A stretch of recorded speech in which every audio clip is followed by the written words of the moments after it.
New York officials' push for vaccine-only admission is moving forward tonight, with Mayor Bill de Blasio announcing that at least one dose will soon be required to patronize indoor restaurants, entertainment facilities, and gyms in the Big Apple. Let's bring in tonight's Bream team for reaction. Former Biden campaign surrogate Kevin Walling and the host of the Jason in the House podcast, Jason Chaffetz.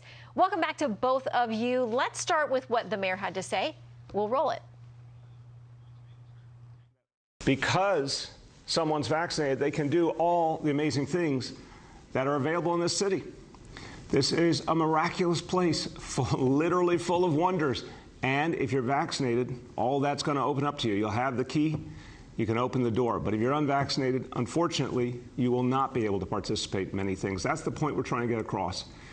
Okay, Jason, so is that, it feels like a combo carrot stick kind of situation. Like, look at all these great fun things, but no, you cannot come in if you don't show us the proof of vaccination. It kicks off enforcement, at least in September. What do you make of it? I think it's fundamentally wrong. I think in this country you have the right to self-determination, that you and your doctor should be making this determination. There are reasons not to take the vaccine. I've taken the vaccine. My wife's taken the vaccine. I would hope that others would, but it's none of my business, nor is it the mayor's business. I think it's wrong to shut it down like this. And I think it's so ironic that these same people that say you have to show an ID to get a seat in a restaurant don't want to have you present an ID to vote. Well, that's going to be a conversation they're going to have. You make a good point there. Okay, so Joe Borelli, who's a New York City councilman, tweets this. Mayor de Blasio is announcing that 69% of blacks, 58% of Latinos, and the majority of Bronx residents are ineligible to eat in a restaurant or go to a gym. Kevin, we can talk about what their hesitancy is or why they've decided not to have the vaccine. But a lot of people making that point that it's going to impact certain groups differently. Yeah, Shannon, it's a good point, and I think you're seeing, to your carrot and stick argument, some frustration on the part of corporations, small businesses, some local elected officials that are really struggling to get the undecided in this country with regards to the vaccine vaccinated. You're seeing an administration pushing wholeheartedly to get Americans vaccinated in this country, talking about the fact that this is now a pandemic of the unvaccinated. We've seen a 50% increase in daily cases, and it's not, I don't want to go down the route of a red state, blue state issue. This is an American issue, and the surest way to come out of this pandemic, especially heading into flu season, which is going to be much more dangerous for us, is to get vaccinated. And to Jason's point, this is a panel that is fully vaccinated on your program, and it is critically important, if you have those questions, to talk to your doctor. That is absolutely the best way to make this decision. Okay, now I've got a little contest for you. There are no prizes except for just the pride of winning.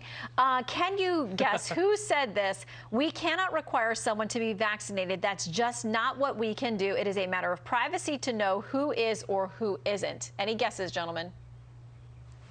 Yes. I think President Biden said that at one point, sadly.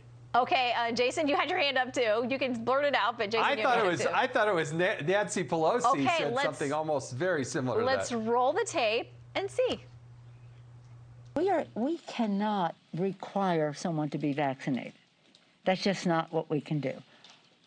It is a matter of privacy to know who is or who isn't. Okay, and Kevin, I think you're right. The president has said something very similar. So we'll start with you. That's not fair. Jason served with Nancy before. This is, he's got an unfair advantage on that one. Well, what do we make of that, though? Because it seems like a lot of folks have, we hear things that are floated like, well, we would never do X. And then a few weeks later, we might do X. Jason, what do you make of it? Well, I mean, I'm glad she got it right once, but she's got it wrong now. She's told people she'd be arresting people in the House of Representatives, congressmen, members of their staff, if they're not wearing masks. And then she took off a mask to take a picture in the Capitol. For a photo opportunity, it was okay. But, it is a pandemic, and we're going to arrest people, but not for me. Okay. Well, and see, Jason, if you went over there now, maybe you would get arrested because you're not a member, so you wouldn't be exempt. Or do you always have the privileges once you've been a member of Congress? I don't know. That little special pin, you still get floor privileges. Okay. You can still go to the house. But do you still not get arrested? And you can go to the gym. I think you can go to the gym still, right? You can go to the gym still, not without too, a mask. Right, Jason? You have to pay for it, but yes, you can still go. Okay, I want to play something from Senate Minority Leader. Let's go across to the Senate side. Here's what he said about the messaging over the mask, the vaccines, everything else. Americans have received far too many mixed messages and muddied communications about masks, vaccines, and what risks remain and for whom. Okay, quickly from both of you, I want to get the best advice on cleanup on aisle 5 so that people know exactly what should be expected of them. Kevin, to you, and then Jason. Yeah, Shannon, unfortunately, I think masks have become too politicized. It varies in terms of jurisdiction. That's not the solution here right now that we're facing.